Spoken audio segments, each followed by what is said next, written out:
In the church there was all Moscow, all the friends and relations, and during the ceremony of plighting troth, in the brilliantly lighted church, there was an incessant flow of discreetly subdued talk in the circle of gaily dressed women and girls, and men in white ties, frock coats, and uniforms.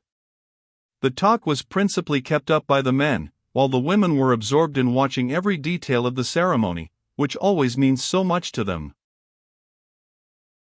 In the little group nearest to the bride were her two sisters, Dolly, and the other one, the self-possessed beauty, Madame Lvova, who had just arrived from abroad.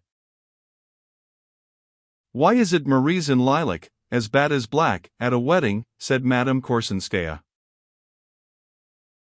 "With her complexion, it's the one salvation," responded Madame Trubetskaya.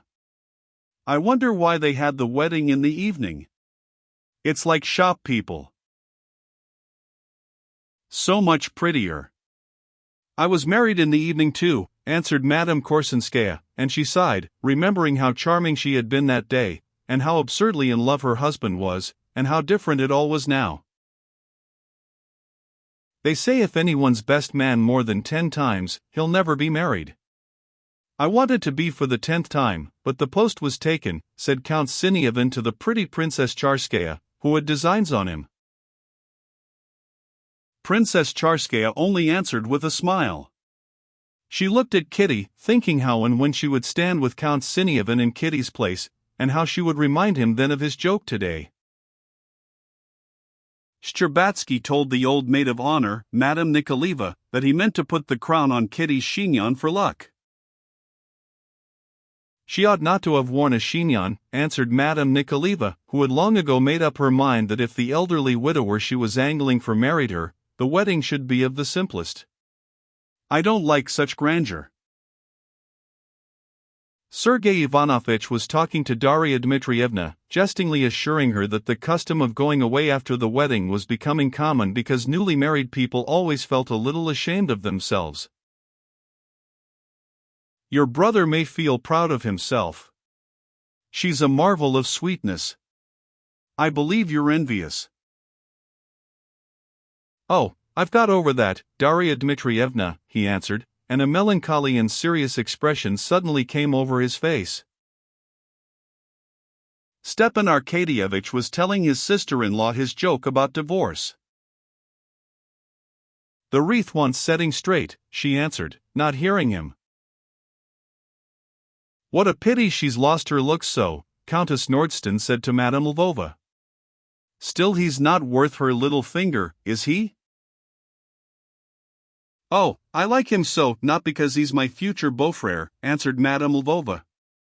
"And how well he's behaving. It's so difficult, too, to look well in such a position, not to be ridiculous. And he's not ridiculous, and not affected, one can see he's moved." "You expected it, I suppose?" "Almost. She always cared for him." "Well, we shall see which of them will step on the rug first." "I warned Kitty." "It will make no difference," said Madame Lvova, "we're all obedient wives, it's in our family." "Oh, I stepped on the rug before Vasily on purpose." "And you, Dolly?" Dolly stood beside them. She heard them, but she did not answer. She was deeply moved. The tears stood in her eyes, and she could not have spoken without crying. She was rejoicing over Kitty and Levin, going back in thought to her own wedding. She glanced at the radiant figure of Stepan Arkadyevitch, forgot all the present, and remembered only her own innocent love. She recalled not herself only, but all her women friends and acquaintances. She thought of them on the one day of their triumph, when they had stood like Kitty under the wedding crown, with love and hope and dread in their hearts, renouncing the past, and stepping forward into the mysterious future. Among the brides that came back to her memory, she thought too of her darling Anna, of whose proposed divorce she had just been hearing. And she had stood just as innocent in orange flowers and bridal veil. And now? "It's terribly strange," she said to herself. It was not merely the sisters, the women friends and female relations of the bride who were following every detail of the ceremony.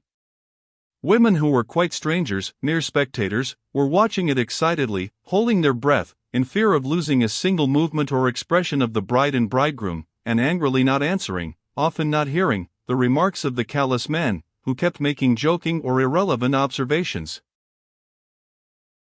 Why has she been crying? Is she being married against her will? Against her will to a fine fellow like that? A prince, isn't he? Is that her sister in the white satin? Just listen how the deacon booms out, and fearing her husband. Are the choristers from Chidovo? No, from the synod. I asked the footman. He says he's going to take her home to his country place at once. Awfully rich, they say. That's why she's being married to him. No, they're a well-matched pair. I say, Maria Vasilievna, you were making out those flyaway crinolines were not being worn. Just look at her in the puce dress, an ambassador's wife they say she is, how her skirt bounces out from side to side. What a pretty dear the bride is, like a lamb decked with flowers. Well, say what you will, we women feel for our sister. Such were the comments in the crowd of gazing women who had succeeded in slipping in at the church doors.